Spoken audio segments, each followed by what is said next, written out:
Welcome back, learners. Today, we're gonna dive deep into a topic that's super relevant, especially for you guys, always looking to expand your knowledge and connect with new ideas, and that is, believe it or not, the art of small talk. Oh, small talk, huh? Mm. Not exactly the most exciting sounding topic. I know, right? But trust me on this. We're taking our cues from Debra Fine's book, The Fine Art of Small Talk, and she makes a really compelling case for why this seemingly, superficial skill is actually crucial for, well, pretty much everything: networking, building relationships, even just learning something new. Okay, I'm intrigued, I guess. Convince me. Well, she starts off with this story about how her own shyness, literally cost her a potential friendship. And it was this, light bulb moment for her, realizing that small talk wasn't just, idle chatter. It was the key to unlocking those deeper, more meaningful conversations. So it's not just about what you say, but about taking that first step. Exactly. It's about showing genuine interest in others, even if it starts with something as simple as, hey, how's your day going? I can see that. It's like that saying, you never get a second chance to make a first impression. Totally. And Fine argues that a lot of us get stuck in these old school habits. She uses this funny example of the shrimp cocktail phenomenon. Remember that? Clinging to the food table at a party because you're too nervous to talk to anyone. Oh, I've definitely been there. Yeah. Just hiding behind the snacks, hoping no one notices me. Exactly. But her point is that those old norms are totally outdated. In today's world, people actually expect us to, step up and take the initiative. So she's encouraging us to break out of those comfort zones. Exactly. And she reassures us that we're not alone in feeling hesitant. Most people feel awkward about initiating conversations. That's reassuring, actually. Right. And the good news is these skills can be learned. It's not some innate talent. You can actually practice and get better at it. Okay, so where do we even begin? What are some practical things we could do to, actually start a conversation with a stranger? Well, Fine has some great tips for that. One that really stood out to me was the importance of making eye contact and using the phrase, "What's your name?" Even if you think you know someone's name, offering your own first can set a really welcoming tone. It's like you're acknowledging their importance, making them feel seen. Precisely. And she actually tells this story about her friend Barb, who ran for city council and found this technique incredibly effective. It's amazing how such a small thing can, instantly create a connection. It's like you're saying, hey, I'm open to connecting with you. Exactly. And when it comes to icebreakers, those initial conversation starters, Fine argues that it's less about the specific words we use and more about our willingness to engage. She even tells this funny story about a guy on a dating show who used that cheesy line, "What's your sign?" Oh, no, that's so bad. It's almost good. Right. But it illustrates a really important point. It wasn't the cleverness of the line that got the conversation going. It was his genuine desire to connect. So the takeaway is, don't overthink the opener. Just focus on expressing sincere interest. Exactly. And once that initial spark is there, the next challenge is, how do we keep the conversation going? This is where Fine's advice on open-ended questions comes in. Open-ended questions, huh? So not just those yes or no kind of questions. Exactly. It's about digging deeper, as she puts it, and really encouraging the other person to share more. Okay, so give me an example. How do we actually do that? Well, think about it like this. Instead of asking, "Did you have a good day?" which kind of invites a one-word answer, you could ask, "What was the best part of your day?" See how that opens up the conversation. Ah, I get it. You're giving them space to elaborate, to tell a story. Exactly. And Fine even uses this relatable example from her own life, talking about those classic, "How was your day at school?" conversations with her kids. Oh, I know those conversations all too well. Fine is usually the most elaborate response I get. Right. But she found that by asking more specific, open-ended questions like, "What did you enjoy most about today?" or "What was that like for you?" she could actually get her kids to, open up and share their experiences. It's like you're turning a routine question into an invitation to connect. Exactly. And it works for adults, too. Fine gives examples like, "How was your summer?" or even a playful, "How terrible does it get in this part of the country?" It's about prompting people to share more than just a surface-level response. So it's about finding those conversational hooks to keep the dialogue flowing. Precisely. And you know what else I've noticed? Sometimes it's not even about the questions we ask. It's about paying attention to what's already there, like the little details that can spark a conversation.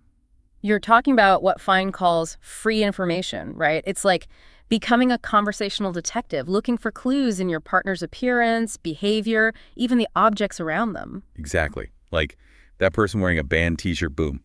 instant conversation starter. Yeah. Or someone carrying a book with a really interesting title, you know? It's like turning small talk into a treasure hunt for connection points. I love that. And it makes so much sense. We all have stories to tell, and sometimes all it takes is someone showing genuine interest and we'll, like, open right up. It's all about being present and paying attention to the details. And being willing to take a chance to, put ourselves out there a little bit. Exactly. And sometimes it's the simplest things that can make the biggest difference, like a well-placed compliment. Oh, absolutely. A genuine compliment can really brighten someone's day and make them feel like instantly more connected to you. Exactly. Fine-Geich actually talks about how compliments played a role in, believe it or not, her own marriage. Oh, wow. Really? Tell me more about that. So she was dating two guys at the time, Ben, who was like super successful and took her on these amazing trips, and Steve, who was more, well, let's just say he wasn't as exactly rolling in dough, but he always made her feel special through like really sincere compliments. So she ended up choosing Steve. She did. And it just goes to show that sometimes those little gestures of appreciation and kindness can be more valuable than, material things. It's about feeling valued and seen for who you are. Exactly. And speaking of feeling valued, Fine also dives into the importance of using assertive language, Yeah. Like the words we choose can actually convey weakness or uncertainty without us even realizing it. Oh, yeah, I've definitely been guilty of that, like saying, I'll try to get back to you when I know deep down I probably won't. Exactly. Yeah. It just doesn't sound very confident, does it? And Fine suggests a simple shift instead of, I'll try. Say something like, I'll look into this and get back to you one way or the other. It's like you're taking ownership of the situation, showing that you're reliable and capable. Exactly. It's about being mindful of the messages we're sending, even in those casual conversations. So it's not just about what we say, but how we say it.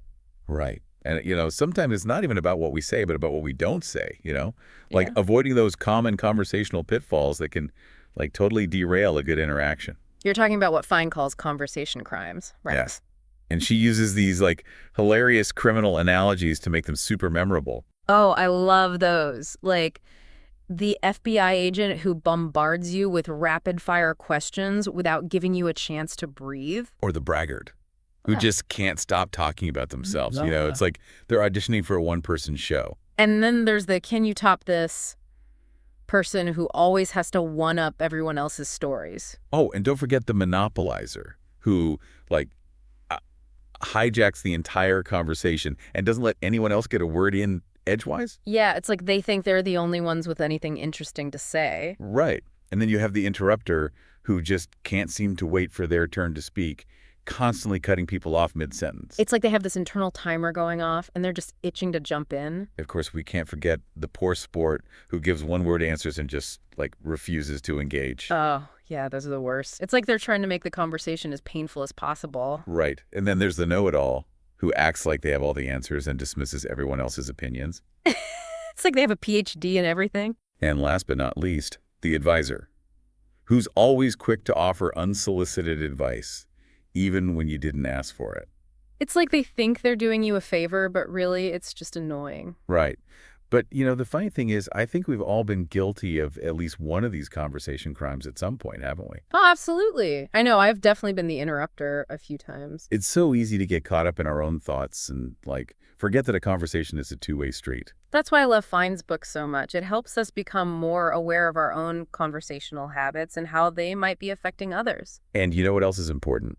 Knowing how to, like, gracefully exit a conversation, especially if it's not going so well. Oh, yeah. I've definitely been there stuck in a conversation that's going nowhere and feeling like I can't escape without being rude. Exactly.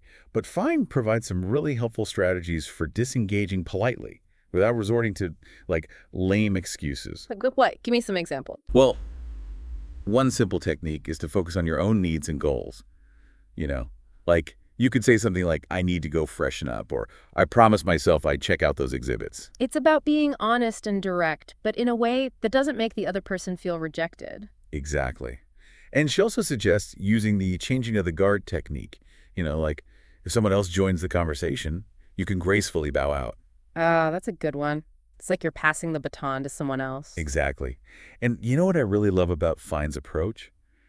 She emphasizes the importance of ending conversations on a positive note. Like expressing appreciation or leaving the door open for future interactions. Exactly. It could be as simple as saying, "It was so nice talking to you," or "I really enjoyed hearing about your work." It's those little touches of kindness that can make a big difference. And it's amazing how those initial sparks of connection, even from a brief conversation, can sometimes lead to something more.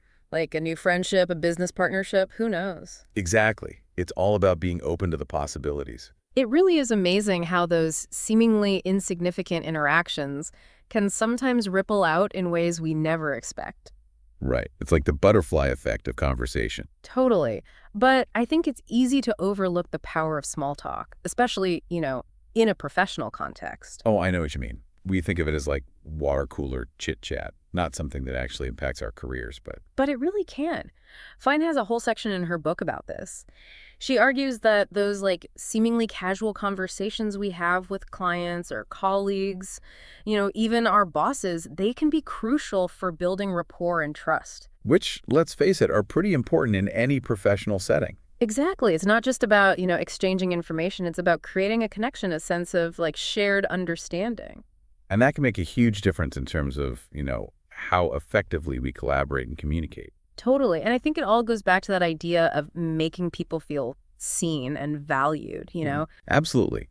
If I give some really practical tips for making small talk work for you in a professional setting, like, for instance, being prepared to talk about industry trends. So it's like doing your homework before a big meeting. The more you know, the more confident you'll feel. Right. And having a few, go-to questions that can spark a conversation. It's like having a little cheat sheet in your back pocket, just in case those awkward silences start creeping in. Exactly. And she also stresses the importance of, being mindful of our body language. Oh, yeah, that's huge. Like making eye contact, smiling, really listening to what the other person is saying. It shows that you're present and engaged, Yeah. and that you value their input. And it's funny, even though we're talking about small talk, those little interactions can actually have a big impact on customer service, too. Oh, absolutely. Vine actually dedicates a whole chapter to that.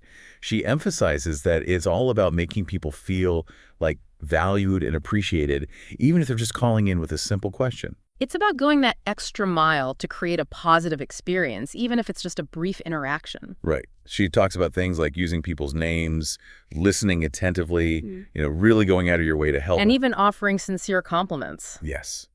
It's amazing how those small gestures can turn a potentially, negative interaction into a positive one. It's like turning that frown upside down, but in a customer service context. Exactly. And you know what I love about Fine's book?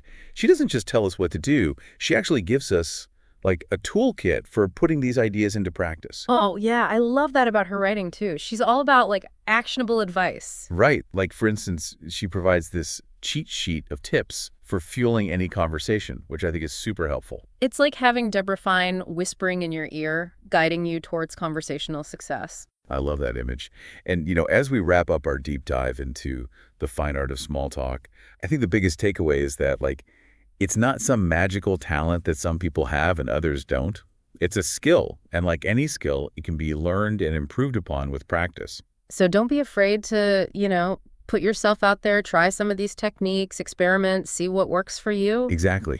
And remember, it's a journey, not a destination. And even those seemingly insignificant conversations can sometimes have the most surprising and delightful outcomes. Right. You never know where a simple hello might lead. So true. Well, on that note, I think it's time for us to wrap things up. Thanks for diving deep with us today. And until next time, keep those conversations flowing.